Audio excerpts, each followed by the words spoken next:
Hello, എല്ലാവർക്കും നമ്മുടെ ചാനലിലെ പുതിയൊരു വീഡിയോയിലേക്ക് സ്വാഗതം. നമ്മുടെ ഇന്നത്തെ റെസിപ്പി എന്ന് പറയുന്നത് ഈസി ആയിട്ട് ഉണ്ടാക്കാൻ പറ്റിയ ഒരു വെണ്ടയ്ക്ക ഫ്രൈ ആണ്. നമ്മൾ ഈ ചാനൽ അപ്ലോഡ് ചെയ്യുന്ന വീഡിയോസ് ഒക്കെ നിങ്ങൾക്ക് ഇഷ്ടപ്പെടുന്നുണ്ടെങ്കിൽ ചാനൽ സബ്സ്ക്രൈബ് ചെയ്യാനും വീഡിയോസ് ലൈക്ക് ചെയ്യാനും കമന്റ് ചെയ്യാനും ഒന്നും മറക്കരുത്.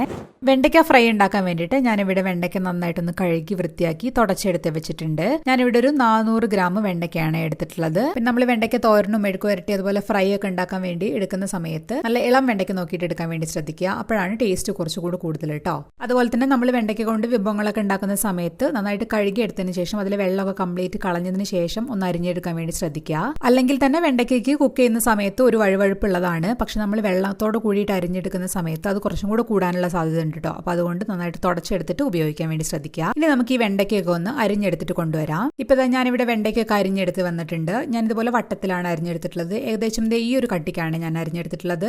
നിങ്ങൾക്ക് വട്ടത്തിൽ അരിയാൻ താല്പര്യമില്ല എന്നുണ്ടെങ്കിൽ നീളത്തിൽ വേണമെന്നുണ്ടെങ്കിൽ അരിഞ്ഞെടുക്കാം. ഇനി വെണ്ടയ്ക്കയിലേക്ക് നമുക്ക് കുറച്ച് പൊടികൾ ചേർത്തിട്ട് ഒന്ന് മാരിനേറ്റ് ചെയ്തെടുക്കാനുണ്ട്. അപ്പം നമുക്ക് ആദ്യം തന്നെ ഇതിലേക്ക് ഉപ്പ് ചേർത്ത് കൊടുക്കാം. ഞാനിവിടെ ഒരു 1/2 ടീസ്പൂൺ മാത്രം ഉപ്പ് ചേർത്ത് കൊടുക്കുന്നുള്ളൂ ഇപ്പോൾ. കാരണം വെണ്ടയ്ക്ക് വെന്ത് വരുന്ന സമയത്ത് ഒന്നും കൂടെ ചുരുങ്ങുമല്ലോ. അപ്പോൾ നന്നായിട്ട് ഉപ്പ് ചിലപ്പോൾ കൂടാനുള്ള ചാൻസ് ഉണ്ട്. പിന്നെ ഞാനിവിടെ ചേർത്ത് കൊടുക്കുന്നത് 1/2 ടീസ്പൂൺ എരിവുള്ള സാധാരണ മുളക് പൊടിയാണ്. കൂടെ ഞാനിവിടെ 1.5 ടീസ്പൂൺ കാശ്മീരി മുളക് പൊടി കൂടെ ചേർത്ത് കൊടുക്കുന്നുണ്ട്. പിന്നെ ഒരു 1/4 ടീസ്പൂൺ മഞ്ഞൾപ്പൊടി കൂടെ ചേർത്ത് കൊടുക്കാം. നമുക്ക് പൊടികളെല്ലാം കൂടെ ചേർത്ത് കൊടുത്തതിന് ശേഷം നമുക്ക് കൈ വെച്ചിട്ട് ഇത് നന്നായിട്ടൊന്ന് മാരിനേറ്റ് ചെയ്തെടുക്കാം. ഇപ്പൊ ഇതെല്ലാം കൂടെ ഒന്ന് മിക്സ് ആയിട്ട് കിട്ടിയിട്ടുണ്ട്. വെണ്ടയ്ക്ക ആയതുകൊണ്ട് തന്നെ ആ ഒരു വഴുവഴുപ്പുള്ളത് കൊണ്ട് ഒരുപാട് അങ്ങോട്ട് കളർ നന്നായിട്ട് പിടിക്കില്ല വെണ്ടയ്ക്കയുടെ മേളിൽ. പക്ഷെ എന്നാലും കുഴപ്പമൊന്നുമില്ല. നമുക്കിതൊന്ന് ഫ്രൈ ചെയ്തിട്ടെടുക്കാം. ഇനി അപ്പൊ അതിനുവേണ്ടി ഞാനിവിടെ ഒരു നോൺ സ്റ്റിക് പാത്രം അടുപ്പത്ത് വെച്ചിട്ടുണ്ട്. നമ്മൾ ഫ്രൈ ചെയ്യാന്ന് പറയുമ്പോൾ ഞാനിവിടെ ഒരുപാട് എണ്ണ ഒഴിച്ചിട്ട് ഫ്രൈ ചെയ്യല്ല. കുറച്ച് മാത്രം എണ്ണയിലിട്ടിട്ട് നന്നായിട്ടൊന്ന് മുരിച്ചെടുക്കുകയാണ് കുറച്ച് സമയം എടുത്തിട്ട്. ഇനി ഈ പാത്രം ഒന്ന് ചൂടായി വരുന്ന സമയത്ത് നമുക്കിതിലേക്ക് വെളിച്ചെണ്ണ ചേർത്ത് കൊടുക്കാം. ഞാനിവിടെ 1.5 ടേബിൾ സ്പൂൺ വെളിച്ചെണ്ണയാണ് ചേർത്ത് കൊടുക്കുന്നത്. ഇതാ വെളിച്ചെണ്ണ നമുക്കൊന്ന് ചൂടായിട്ട് കിട്ടിയിട്ടുണ്ട്. ഈ ഒരു സമയത്ത് നമുക്കിതിലേക്ക് ഒരു 5 അല്ലി വെളുത്തുള്ളി ഇതുപോലെ ഒന്ന് ചെറുതായിട്ട് ചതച്ചതാണ് അത് ചേർത്ത് കൊടുക്കാം.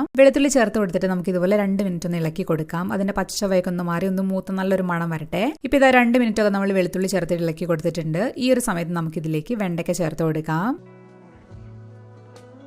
അതിന്റെ കൂടെ തന്നെ ഞാനിവിടെ 2 തണ്ട് കറിവേപ്പില കൂടെ ചേർത്ത് കൊടുത്തിട്ട് ഒന്ന് ഇളക്കി കൊടുക്കുന്നുണ്ട്. ഇനി നമുക്കിത് ഇളക്കി കൊടുത്ത് നമ്മുടെ പാകത്തിനനുസരിച്ച് എത്രത്തോളം ഡ്രൈ ആക്കി എടുക്കണോ എത്രത്തോളം മുരിച്ചെടുക്കണോ അതിനനുസരിച്ച് ഒന്ന് റെഡി ആക്കി എടുത്താൽ മാത്രം മതി. അപ്പൊ നമ്മൾ ആദ്യമൊക്കെ ഇത് ഇളക്കി കൊടുക്കുന്ന സമയത്ത് ആ വെണ്ടയ്ക്കയുടെ വഴുവഴുപ്പൊക്കെ നന്നായിട്ടുണ്ടാവും. പക്ഷെ വെണ്ടയ്ക്ക് വെന്ത് വരുന്നതിനനുസരിച്ച് ആ വഴുവഴുപ്പൊക്കെ നന്നായിട്ട് കുറഞ്ഞു വരും കേട്ടോ. ഈ ഒരു മീഡിയം ടു ഹൈ ഫ്ലെയിമിലൊക്കെ വെച്ചിട്ട് ഇടയ്ക്കിടക്കൊക്കെ ഇതുപോലെ ഒന്ന് ഇളക്കി കൊടുത്തിട്ട് ഇതുപോലെ ഒന്ന് നിരത്തിയിട്ട് കൊടുത്ത് നമുക്കൊന്ന് ഫ്രൈ ചെയ്തിട്ടെടുക്കാം. ഇതാ കുറച്ച് സമയം കഴിഞ്ഞപ്പോൾ കണ്ടില്ല അതിന്റെ വഴുവഴുപ്പൊക്കെ ഒന്ന് ചെറുതായിട്ടൊന്ന് കുറഞ്ഞു വരുന്നുണ്ട്. നമുക്ക് വീണ്ടും ഇളക്കി കൊടുത്തിട്ട് ഒന്ന് ഡ്രൈ ആക്കിയിട്ട് എടുക്കാം. ഇതാ ഇപ്പൊ കണ്ടില്ലേ ഇതിന്റെ വഴുവഴുപ്പൊക്കെ കംപ്ലീറ്റ് ആയിട്ട് പോയിട്ടുണ്ട്. ഇനി നമുക്ക് എത്രത്തോളം ഇത് മുരിച്ചെടുക്കണോ അത്രത്തോളം നമുക്ക് ഇതൊന്ന് റെഡിയാക്കിയിട്ട് എടുക്കാം. അപ്പൊ ഈ ഒരു സമയത്ത് നിങ്ങൾക്ക് വേണമെന്നുണ്ടെങ്കിൽ വെളിച്ചെണ്ണ ചേർത്ത് കൊടുക്കാം. ഞാനിപ്പോൾ ഇവിടെ എക്സ്ട്രാ ചേർക്കുന്നൊന്നുമില്ല. അപ്പൊ ഈ ഒരു സമയത്ത് ഉപ്പ് ചെക്ക് ചെയ്ത് നോക്കിയിട്ട് കുറവാണെങ്കിൽ ചേർത്ത് കൊടുക്കണേ. ഞാനിപ്പോൾ ഇവിടെ കുറച്ചും കൂടെ ചേർത്ത് കൊടുക്കുന്നുണ്ട്. എന്നിട്ട് വീണ്ടും നമുക്ക് ഇളക്കി കൊടുക്കാം.